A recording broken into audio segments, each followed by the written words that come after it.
আপনি যেটা বলছেন ওটা কথা আমি মানি। আরেকটা জিনিস দেখেন, আসলে একটা ড্রাইভার ইচ্ছাগতভাবে একটা পিঁপড়েও কিন্তু মারতে চায় না। এর ভিতরে কিছু পথচারীর দোষ থাকে। দেখেন একটা বাস যখন 70-80 গতিতে আসে, তখন আপনি যদি ওই বাসের সামনে দিয়ে হুট করে আপনি দৌড় দেন, তাহলে তো আপনি অ্যাক্সিডেন্ট শিকার হবেনই। আরেকটা জিনিস খেয়াল করে দেখেন, আমরা গাড়ি চালাই, আমাদের গাড়িটা কিন্তু খালি একটা গাড়ি 8 টন ওজন থাকে। এরপরে দেখা গেছে আমরা ওই গাড়িতে 20-22 টন যখন মাল ভরি, তখন প্রায় 30 টন মাল থাকে। ওই গাড়িটি যখন আমরা রাস্তায় গতি নিয়ে থাকি, ওই গতির সামানে যদি আপনি হুট করে দৌড় দেন, আপনি তো তখন ওই সময় আমরা যখন ব্রেক করি, তখন ব্রেক আসলেই কন্ট্রোলিং হয় না। আরেকটা জিনিস দেখবেন পথচারীর সে দোষটা, সেটা হলো রাস্তার মাঝখানে দাঁড়াই থাকে, মানে পিছন দিকেও যায় না, সামান দিকেও যায় না, সে মানে দু টানার ভিতরে থাকে, বুঝছেন? ওই সময় ড্রাইভারের সময় মনে করে এই ব্যক্তি এখানে খাড়াই থাকবে।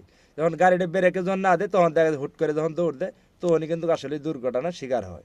তা আমি মনে করি সারা বাংলাদেশের যারা পথচারী আছেন সতর্কভাবে রাস্তাঘাট পার হবেন ইনশাআল্লাহ।